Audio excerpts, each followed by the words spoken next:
Nguhaye ikaze n'abashuti mvanywe Mpeta TV, ndagushimiye cyane udahema kubana natwe by'umuntu ko wakoze subscribe, ndagushimiye cyane. Ariko nawe nimba uri mushya kuri iyi channel, ndagusabye ngo banze ukore subscribe kugira ngo tujye tubasha kwibana mu biganiro byacu byose. Nkuko twabyemeje ko bageze inkuru zidasanzwe zirimo utuntu n'utundi, urukundo ibyegeranye uyu munsi, urutonde rw'isi rw'abatunzi ku isi mu busanzwe ruhinduka cyane bitewe n'ingaruka z'uko amasoko yifashe n'ubukungu muri rusange. Nyamara abantu 10 ba mbere bakize ku isi bakomeje kwiganza kuri uru rutonde mu myaka yashize.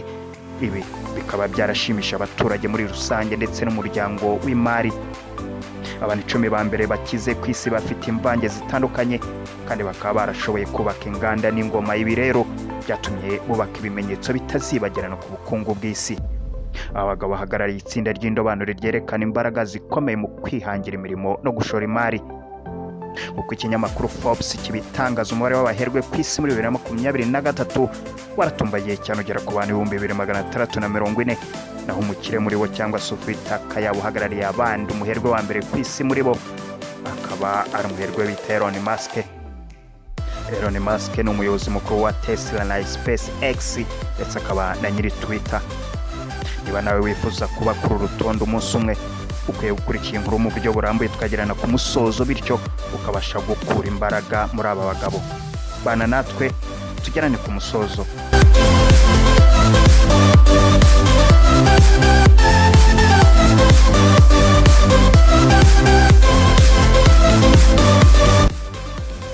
Ndagushimiye cyane kandi nguhaye ikaze nanone ku rutonde rw'ibyamamare 10 cyangwa se abaherwe 10 ba mbere ku isi batunze ibyamirenge kurusha abandi. Ku mwanya wa mbere kibimburira bose turasanga umugabo bita Elon Musk.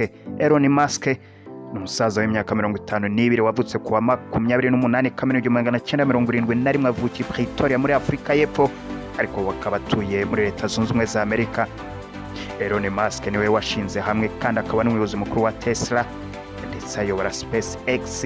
Ubundi abanyiri Twitter bakaba barirwa ku mutungo wa miliyari zigera kuri miliyari 233 z'amadolari y'Amerika. Musk yize muri kaminuza ya Queen's Kingston muri Ontario mbere yo kwimukira muri kaminuza ya Pennsylvania, ari nawe yakuye impamyabumenyi ihanitse muri fizike n'ubukungu. Yabaye umuterankunga wa Tesla muri 2004, bituma abo umuyobozi mukuru w'isosiyete ikora amashanyarazi. Tesla ni sosiyete ikora ibinyabiziga n'ingufu zitunganya ingufu zishushanya kandi zigurisha ibinyabiziga by'amashanyarazi na systeme yo kubika. Musk kandi niwe washinze Space Exploration, yatangiye kubaka rocket n'icyogajuru ku mpamvu zitandukanye. Tesla yinjiye mu cyerekezo cya SP500 mu kuboza umwaka wa 2020, bituma Musk aba umuherwe ku isi muri Mata 2022. Musk yatangije kugura imwe mu masosiyete azwi cyane ku mbuga nkoranyambaga y'Abanyamerika ariyo Twitter, bazashyira umukono kuri ayo masezerano muri Kwakira 2022, ndetse aba umunyamugabane munini ufite imigabane igera ku 9.1%.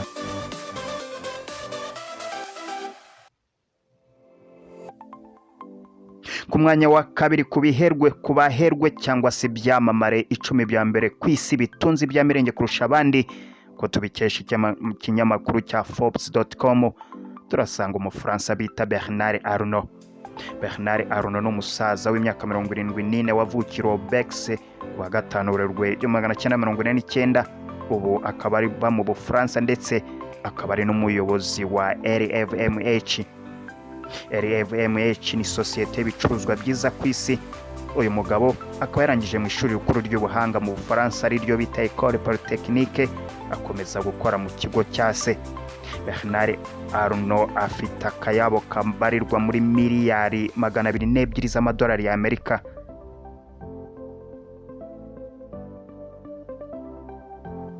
Ku mwanya wa gatatu mu byamamare cyangwa se abaherwe 10 ba mbere batunze ibyamirenge kurusha abandi ku rutonde nk'uko tubikesha n'ikinyamakuru cya Forbes.com, turasanga umugabo bita Jeff Bezos. Jeff Bezos ni umusaza w'imyaka 59 wavutse kuwa 12 Mutarama 1964, avukira ahitwa Albuquerque muri New Mexico. Bezos aba muri Amerika, akaba yararangije muri kaminuza Princeton, akaba afite impamyabumenyi y'amashanyarazi. Niwe washinze kandi aba na chairman wa Amazon, ikaba ari sosiyete ikora ibijyanye n'ikoranabuhanga yo muri Amerika mpuzamahanga. Akaba uyu mugabo afite akayabo kabarirwa muri miliyari 150 z'amadolari y'Amerika.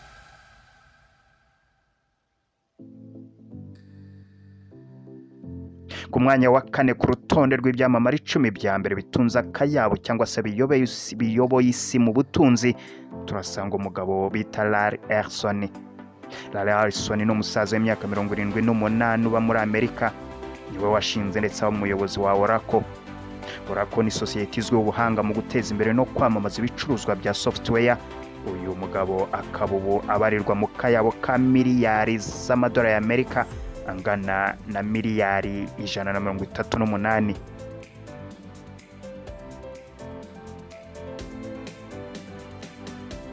Ku mwanya wa gatanu ku rutonde rw'icumi bya mbere biyoboye cyangwa se bifite akayabo kurusha abandi ku isi, turasanga umugabo bita Bill Gates.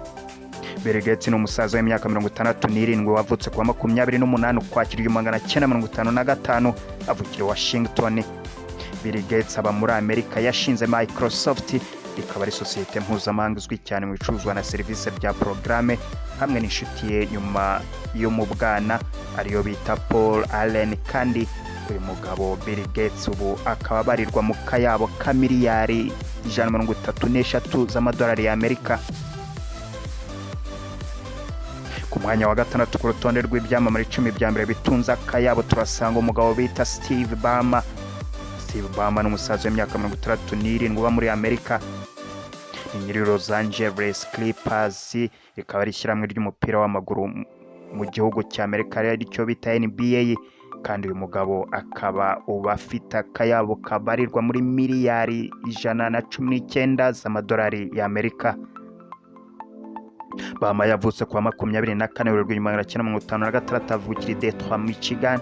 Akaba yarabonye impamyabumenyi ihanitse mu mibare n'ubukungu muri kaminuza ya Harvard.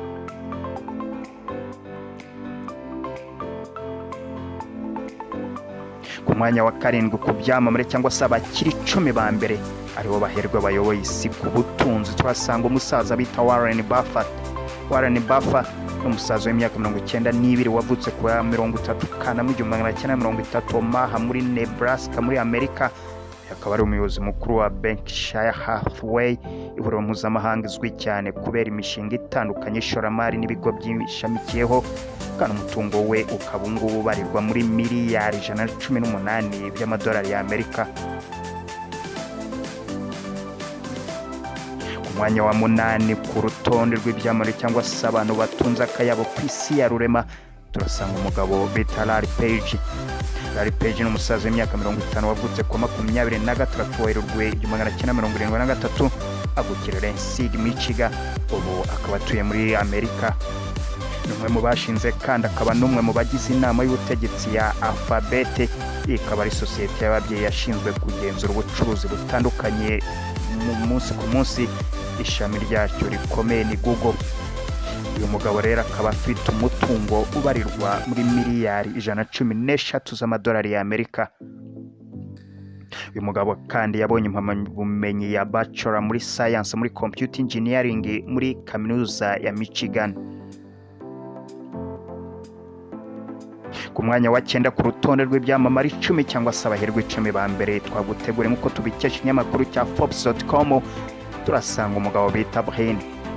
Abaherwe ni umusaza w'imyaka 49 wavutse ku ya 21 Kanama 1973, avukira i Moscow mu Burusiya. Kugeza ubu aba muri Amerika kandi yarangije icyiciro cya kabiri cya kaminuza muri Computer Science and Mathematics. Ubu akaba yarabyize muri kaminuza ya Maryland Berkeley College. Niwe washinze hamwe kandi aba n'umwe mu bagize inama y'ubutegetsi ya Alphabet. Brain afite umutungo ubarirwa muri miliyari 107 z'amadolari y'Amerika.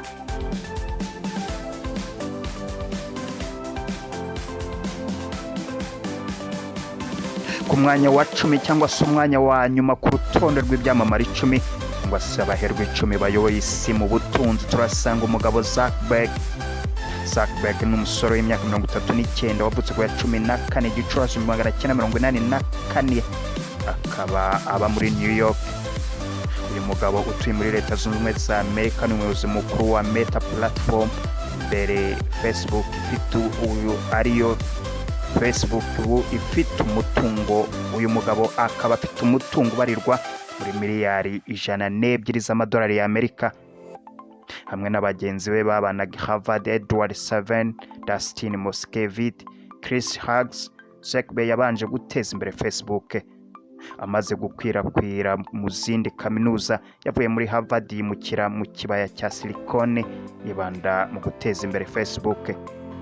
Kugeza ubu Facebook ifite abakoresha miliyoni 3 bakora guhera Q1 2023. Facebook ni urubuga runini ku isi. Porogaramu ni ubuntu kuyikoresha kandi amafaranga menshi yinjizwa binyuze mu kwamamaza.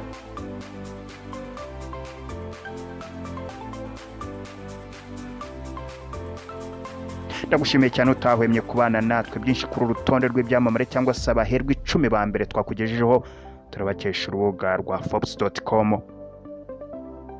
Nimba wumviye inkuru ari kigufashe ntugende utabitweretse muri comment, kandi nimba ari mushya kuri channel ugenda utakoze subscribe kugira ngo tubashe kwibana mu biganiro byacu byose. Imana ibarinde naho utaha.